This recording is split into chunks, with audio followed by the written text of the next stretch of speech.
Welcome to the Misfit Behaviorists podcast. Join your hosts, Audra Jensen and Caitlin Beltran, here to bring you evidence-based strategies with a student-centered focus. Listen weekly for practical and functional advice, along with actionable tips tailored for ABA professionals, special education teachers, and anyone dedicated to supporting students with diverse needs.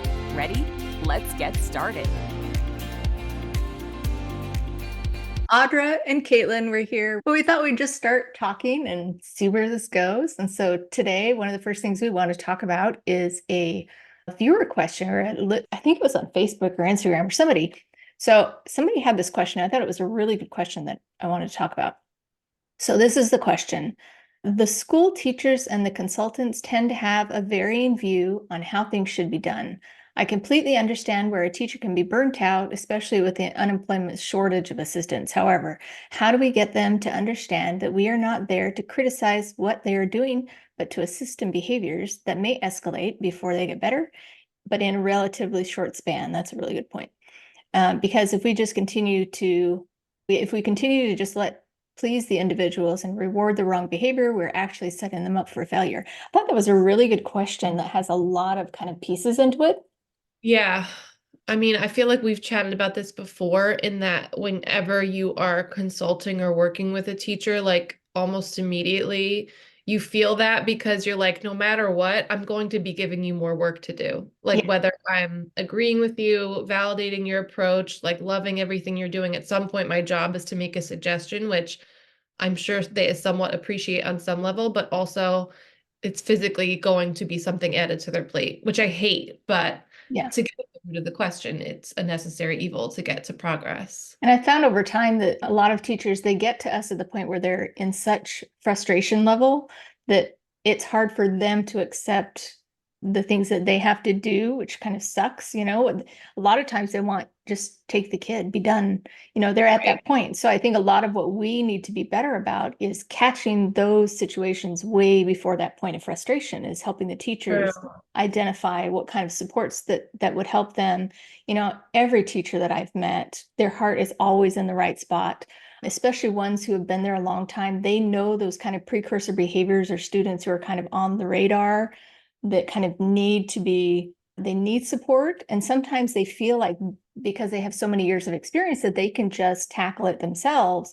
Where, if they brought in somebody to support them earlier in the process, and I know a lot of districts, and I think yours too, are going to the RTI system or the MTSS system, where they're starting to put these supports in place beforehand, which is so helpful. So that when we are called in, it's kind of the professional, the kind of the end result. We're not just whack-a-mole and trying to figure out everything's already on fire. That's what I always said with my colleagues, is like, sometimes we're always called in and everything's already on fire. Call me when you see this first spark, and let's see if we can stop it before it happens. And so that's one thing. And I also feel like what you were saying, like a veteran teacher versus a new teacher, and everyone has a different style and approach, and I always try and I loved meeting and getting to know the new teachers and letting them know, like, it doesn't ever look like a sign of weakness if you're asking for help, because I think there's that stigma sometimes. Like, I just started, it's my first year. I don't want to be like knocking on people's doors. And I always say my suggestion that I would do when I was teaching is ask someone for help, in the sense of saying, can you come in and like give me feedback what I'm doing wrong? Obviously there's a way to do it, and that's going to make or break your approach. Like, yes, if you're a new teacher and you're banging on your principal's door by lunch, like, well, this kid shouldn't be here, and this is all wrong, you got to fix this. That's not the right way to go about it. But if you're just saying, look, I'm trying these things, this kid's a little sketchy, like, can someone just come in and lay eyes and tell me if I'm on the right track? That's super helpful. Like you said, you've got a foot in the door. Yeah. One thing that I always taught all of my staff as they were going in, any, BCBAs I had sending in, any RBTs I had going into a classroom, that the number one thing for them was to be asked back. And what I mean by that was, their goal in going into a classroom, the very first thing they should be doing is whatever they can do to be wanted back into the classroom. So you can go into a classroom that is absolutely the most atrocious running classroom you've ever seen. You've got to find that one thing that's running well. Or you go into a teacher who's absolutely done with the student and they have so many behaviors. You've got to find the one thing that they can do to help them a little bit. Because if you go in and you come out and you give them this huge list of 20 things to do, or, take this super complicated data collection that we want you to do. It's just they shut down, and then you're not getting anywhere. So the one thing I always told them, the first thing for you, the one thing you should do in going in is be able to be asked back. So build that relationship of trust with them, with the teachers, and so that they want you to come back. I love that. And I think it gets to them seeing us as a real person too. So I know when I first started, I was thinking that, okay, these teachers have so much to do. I'm coming in for this kid and this issue. I should help them right away. And I want to give them something as soon as possible. But then, like you said, they're seeing us as this, robot who's giving them this sheet of paper to mark things on. And so even just like that little connection, I guess I used to think it was almost a bad thing to have that human connection because it was like, I don't know, taking more time or somehow wrong. And now I see it as, like you said, I want them to see me as a real person who's trying to help them. So I love the idea of going in with the mindset of your number one goal and your first observation should just be that they want you back in your room. And the next time they hear, oh, Caitlin's going to pop by again next week, they're not like, oh, again. They're like, oh, okay, that could be okay. So I thought of 5 tips with a little bonus one of kind of addressing this question of what can we do to get the teacher buy-in. So the first thing I thought of was to always find something positive to talk about. A lot of the observations that I'd have to go in, I'd write up a full observation report. I always had a much larger section of those positives that you can pull out. There's always stuff that can be done, and especially if you're going in and making an observation or creating a report for the teacher to use, a lot of times they actually like that. What can I work on? Yeah. But I always really want to focus on those positives. So that's the first thing. Tip number 2 was to provide one small thing for them to do. So even if I create a long list of things that they can eventually work on, I want just one little thing for them to do by the next time I see them. So if I'm coming back the next week, I'll give them one thing. I want you to create a token board and try it out. Or I want you to provide 3 pieces of positive praise to that student every hour. Something very specific, something very small that they can do. And then when you check back the next time, it's really easy. How did that one thing go? And then you can address all the hundreds of other things you want to work on. And Right. then my tip number 3 was to provide them ways for them to see objectively how things are going. So that's where kind of our data comes in. It's very Yes. nice for them to see. So a lot of times we'll get teachers who are like, I feel that this is getting better. I feel that this is worse, or I can't do anything else. I've already done everything. And helping them see kind of those objective measures, like behavior is getting better. It kind of feels like you're still kind of in the quagmire, but behaviors really are getting better. And look at this. This is really nice. Can I just say, I think that's so important because I noticed this past week, we came back obviously from winter break January 2nd. So we had technically a short week, even though it was the longest short week ever. It was a 4-day week. And I feel like several classrooms I went into this week, those same classrooms were saying right before break, it's getting so bad, it's getting so bad. And then this week when I checked in, it was like, things are really good lately. And I'm like, one of them, it was like Tuesday at like 11:30. So like I appreciated it, but I was like, how can you even have a measure of how it's been? We've been back for 3 hours. So I think we forget as humans how important our perspective is. Like we all came back tired, maybe refreshed. It Yeah. just hadn't been much time. So to Yeah. make any kind of judgment, I thought it was just like an interesting kind of thing that made me smile a little bit because you just forget how much your own perspective is so different from another person's And perspective. I've had so many situations kind of on the flip side where either a parent or teacher is like, things are absolutely atrocious. They're getting worse. And we pull out the daily data and we're like, Yeah, actually, according to his daily reports, he's actually doing much better. You may be seeing it, kind of feeling it because maybe he's expressing it differently, but, yeah. objectively getting better. I always share in my trainings when I was teaching, there was a student who like his behavior was screaming at the top of his lungs and it was short, but he would just ah.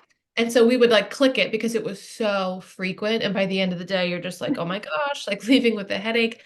And I always share that until we started tracking it, I was way off the mark. If you had asked me, how is it going? Because literally, if someone's screaming in your face 25 times versus 50 times versus 75, like it kind of is all a blur. And once we started tracking it, when we put in this intervention, and I remember the BCBA showing me as compared to baseline, and she asked me, how's it going? And I was like, literally the same, no difference. And then she showed me it was 75, now it's 50, now it's 40. And I'm like, oh my Right. gosh, like, how did I not notice that? Brilliant. Again, you're being screamed at 40 times a day. So it wasn't like, it wasn't something you would just notice on your Yeah, own. and when you're in a situation that's right here, it's hard to Mhm. see kind of those subtle differences. So if you're tackling a behavior that's this big and it Yes, is making difference, but if you're right here in the behavior, he's still screaming, and it's yes. still by the end of the day, your nerves are Yep. fried. You're not going to That was see that like until you have a somebody else huge, kind of step back and look at the whole picture. totally. That I just always remember that as like a light bulb moment for me where I was like, oh, maybe there's something to this data piece, like Really early in my meaningful. career. Okay, so tip number 4 was to provide them, and I mean the teacher, positive reinforcements for their efforts. And that could be, I mean, I used to take in donuts and Starbucks, gift cards, Right. it's something to make them feel like oh, that they're what? Valued. That's the word I was looking for. Make them Mhm. feel like they're valued and something's important to them. And then also specifically, just like we do with the students, we want to be specific about our praise with them. I'm very careful about giving specific behavior praise to the teachers, their efforts. Wow, I so appreciate that this data is so clean today. I can see exactly what happened throughout the day. I really appreciate it. It makes my job easier. And so just being specific with them too, and they really appreciate that. I think that's the most important thing of what you just said is that genuine feedback where it's like, wow, I really do appreciate it. I think earlier when I started, I would be more like, I'll bring you coffee, I'll bring you a don't, something like that. And I wasn't not genuine, but I feel like people have mixed feelings about that. And maybe people are like, okay, sure, whatever. And even though it was a genuine effort on my part, to me, I know when I receive just a genuine compliment, nothing beats that. Like, wow, Well, there's someone, difference between, hey, that's really nice, and wow, you yes, value what I did. There's right, there's a definite difference between those two. for sure. Okay, tip number 5.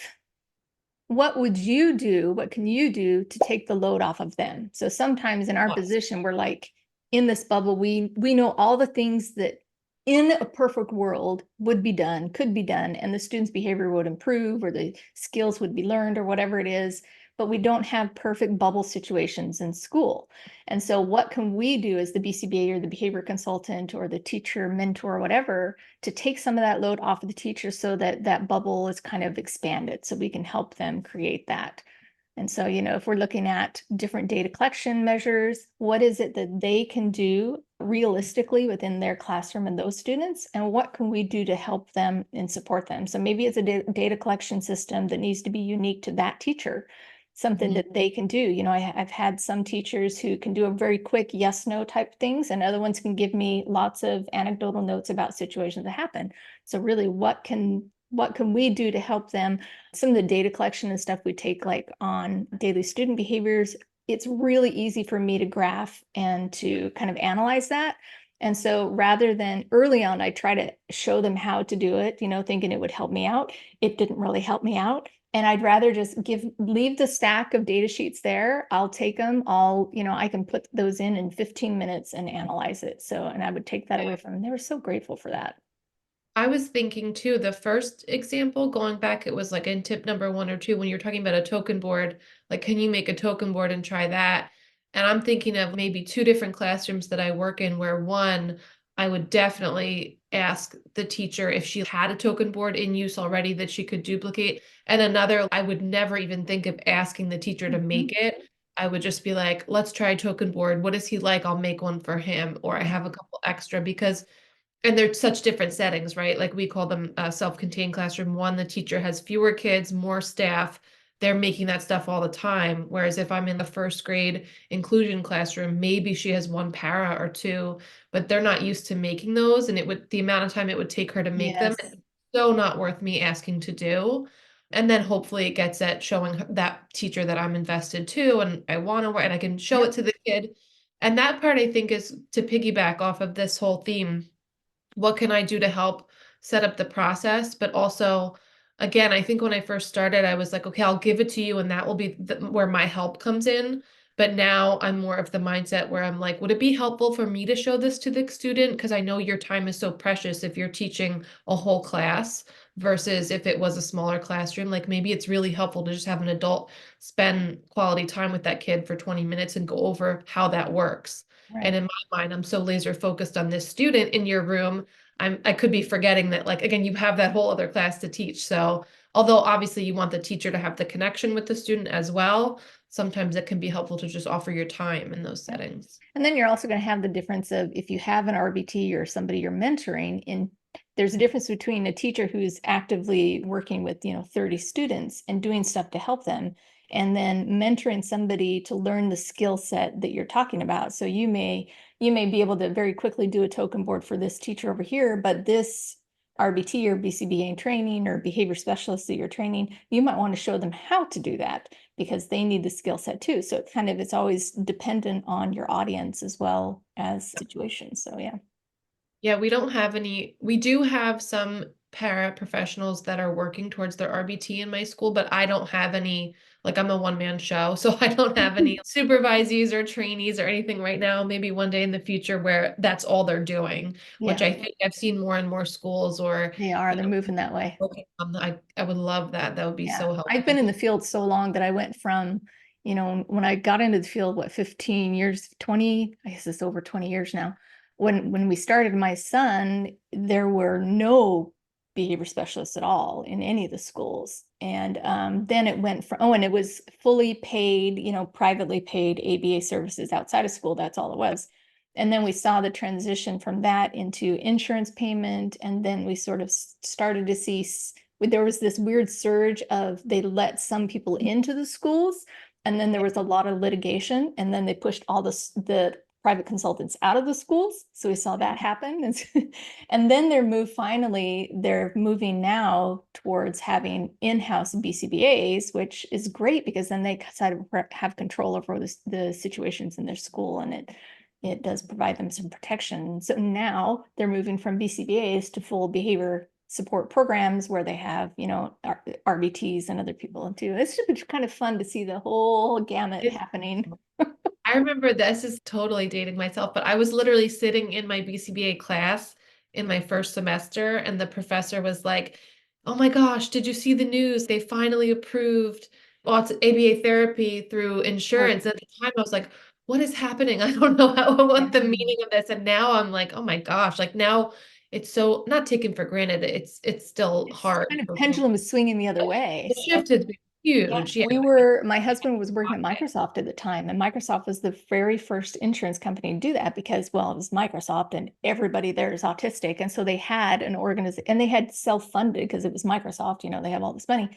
So it's self-funded insurance, and they had this group of parents, and I wasn't in that group, but I was one of the patients. We were one of the patients that were some of the first ones that they came together. They went to the insurance provider. They created the benefit. They explained what it was, what they needed, and then they created it. So it was that one, and then military was the next one. And we happen to be military too. So we kind of, once those started happening, then the other ones. But now we're at the point where everybody funds it. And now insurance has their hands into everything, and they're telling all the providers what to do and where to go. And there was somebody commented that they had switched from, this isn't at all what we're talking about, but I think it's interesting, but they had switched from the ABLES to the VB map, and the insurance, or it was the other, I don't remember which way it was, but the insurance company had denied it because for whatever reason, they just decided that assessment wasn't, they need to have evidence of that. I'm like, they're, Wow. so the insurance companies are telling the providers what to do. Anyway, that's a whole Whole other, other that's a podcast. whole topic. We could go into it It at a is. later It time. really is. All right. Well, those are our 5 tips to getting teacher buy-in. And if you like what we're talking about, then I guess subscribe or whatever it is, comment below. I'll share with everybody a classroom daily report that I used with Inclusion Classrooms. It was just really easy for teachers and both gen ed and special ed teachers connect when they don't have staff in there all the time. And so I'll put that in the show notes. I tell you, we're just figuring this out every day. We're going to give this a try and see if we can be of some help. So we'll see you next time. See you next time. Thanks for listening to the Misfit Behaviorists, and be sure to tune in next week for more tips and tricks. Don't forget to subscribe so you don't miss an episode.